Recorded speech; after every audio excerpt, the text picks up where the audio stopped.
স্বাগত জানাচ্ছি ইংলিশ সেন্টারের সাথে আছি হুমায়ুন কবির। অনেক ভালো লাগছে আবার আপনাদের হাস্যজ্জ্বল মুখগুলো দেখতে পেয়ে। আজকে আলোচনা করব কমপ্লিটিং সেন্টেন্সের আরেকটি গুরুত্বপূর্ণ structure, it is high time অথবা ইট ইজ টাইম নিয়ে। সাথেই থাকুন।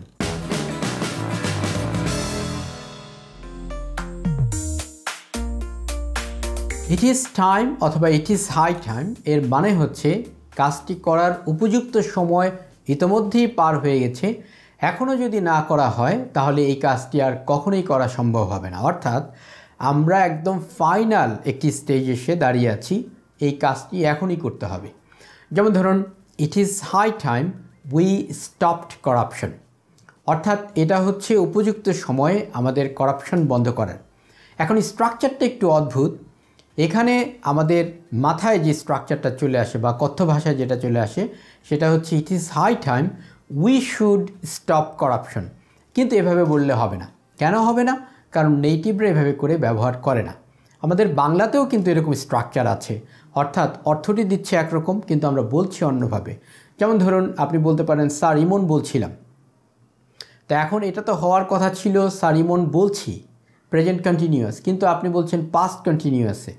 কেন? বিনয় প্রকাশ করার জন্য। অর্থাৎ যেভাবে বলছেন স্ট্রাকচার কিন্তু সেটা ব্যবহার করছেন না। অর্থাৎ আপনি কথা বলছেন স্যার ইমন বলছি, কিন্তু এটা না বলে বলছেন কি স্যার ইমন বলছিলাম, বিনয় প্রকাশ করার জন্য। তো অনুরূপভাবে ইংরেজিতেও এটি একটি ব্যতিক্রম স্ট্রাকচার। এখানে it is time, it is high টাইমের পরে আপনাকে অবশ্যই ভার্বের পাস্ট ফর্ম অর্থাৎ দ্বিতীয় যে ফর্মটা ভার্ব টু সেটা আপনাকে ব্যবহার করতে হবে।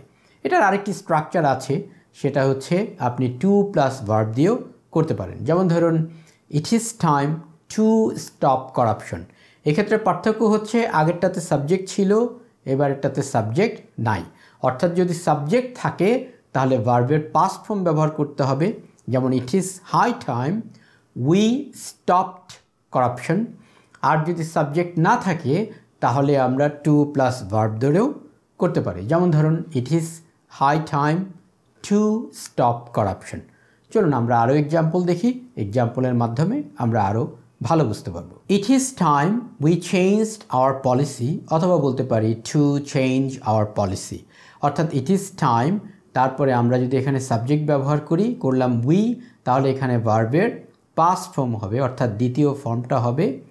আর যদি আমরা এটুকু ব্যবহার না করি, ইট ইজ টাইম এখান থেকে ব্যবহার করি ইট is time to change our policy, তাহলে সেটাও হবে।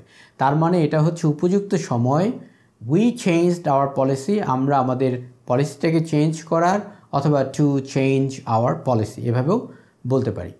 ইট is high time they helped the flood affected people, তাহলে এটা উপযুক্ত সময় they helped the flood affected people, অর্থাৎ ফ্লাড এফেক্টেড পিপলদেরকে হেল্প করার এটাই হচ্ছে উপযুক্ত সময়। আমরা যদি এখানে সাবজেক্ট ব্যবহার না করতাম তাহলে আমরা বলতে পারতাম it is high time to help the flood affected people, এভাবে করেও বলা যেত। ইট ইজ টাইম আর ইট ইজ হাই টাইমের মধ্যে পার্থক্য কী? হাই শব্দটা দিয়ে জাস্ট এমফাসিস করা হচ্ছে, অর্থাৎ জোর দেওয়া হচ্ছে, নাথিং এলস। দুইটার অর্থ একই। আপনি ইটস টাইম বলতে পারেন, ইটস হাই টাইম বলতে পারেন।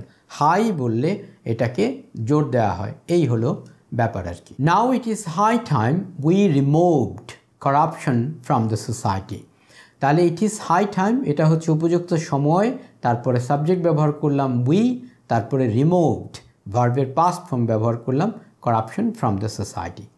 অর্থাৎ সমাজ থেকে করাপশন রিমুভ করার, দূর করার, এটাই হচ্ছে উপযুক্ত সময়। It is high time we left the place, অর্থাৎ এটা হচ্ছে উপযুক্ত সময় আমাদের এই জায়গাটা ছেড়ে যাওয়ার। তার মানে এখানে ইট ইজ হাই টাইম, তারপরে সাবজেক্ট আছে, সুতরাং আমরা এখানে ভার্বের পাস্ট ফর্ম ব্যবহার করলাম, এটা উপযুক্ত সময় এই জায়গাটাকে ছেড়ে যাওয়ার। It is high time we lived unitedly, এটা উপযুক্ত সময় আমাদের একত্রিতভাবে বসবাস করার।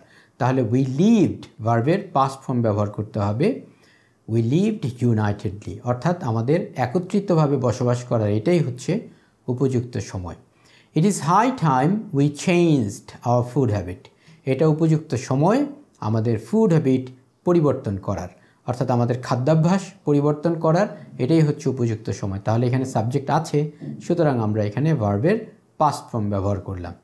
ইট is high time we started for college, এটা উপযুক্ত সময় আমরা কলেজের জন্য আমাদের যাত্রা শুরু করা, তার মানে উই স্টার্টেড, অর্থাৎ এখানে ভার্বের পাস্ট ফর্ম ব্যবহার করলাম। ইট ইজ টাইম অথবা ইট ইজ হাই টাইম অত্যন্ত প্রচলিত একটি স্ট্রাকচার।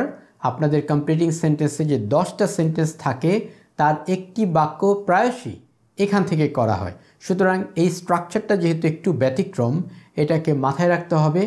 বেশিরভাগ স্টুডেন্টরা এখানে ভুল করে থাকে, তারা অর্থগত দিক থেকে সাবজেক্টের পরে শুড দিয়ে করে। যেমন ধরুন, it is high time we should study, ভুল। It is high time we studied, মনে হতে পারে এখানে পাস্ট হলে অর্থ কী করে হয়, মনে হলেও কিছু যায় আসে না। বললাম যেটা বাংলাতেও আমাদের এরকম ব্যতিক্রমী স্ট্রাকচার আছে, প্রত্যেকটা ভাষাতেই এরকম ব্যতিক্রমী স্ট্রাকচার আছে, কারণ ভাষা লজিক্যাল না, ভাষা হচ্ছে arbitrary. Language is arbitrary. Language কেমন? ল্যাঙ্গুয়েজ যা তাই। ল্যাঙ্গুয়েজকে আপনি সোজা পথে চালাতে পারবেন না, কারণ ল্যাঙ্গুয়েজ হচ্ছে সকল মানুষের, এখানে শিক্ষিত, অশিক্ষিত, অর্ধশিক্ষিত, পণ্ডিত, সকল মানুষের ভাষা হচ্ছে একটি ভাষা। সকল মানুষের যেভাবে করে বলে সেটাই ভাষা অ্যাডপ্ট করে। সুতরাং ভাষা অনেক লজিক আছে, তার বিপরীত অনেক বিপরীত, আপনার অনেক অ্যাবনর্মালিটিস অনেক রয়েছে। সুতরাং এটা আপনাকে এই স্ট্রাকচারটা এভাবেই করতে হবে, অর্থাৎ সাবজেক্ট ব্যবহার করলে এরপরে ভার্বের পাস্ট ফর্ম ব্যবহার করতে হবে, দ্যাটস ইট। আর এই জন্য এই স্ট্রাকচারটা আপনাকে একটু কনসেন্ট্রেট করতে হবে, কারণ এটা স্বাভাবিক না, একটু ব্যতিক্রমী স্ট্রাকচার। পরবর্তী ভিডিওগুলো দেখার আমন্ত্রণ রইল। চ্যানেলটিকে সাবস্ক্রাইব না করা থাকলে এখনই চ্যানেলটিকে সাবস্ক্রাইব করুন। দেশকে ভালোবাসুন, বিশ্ব মানবতার কল্যাণে কিছু করুন। ভালো থাকুন।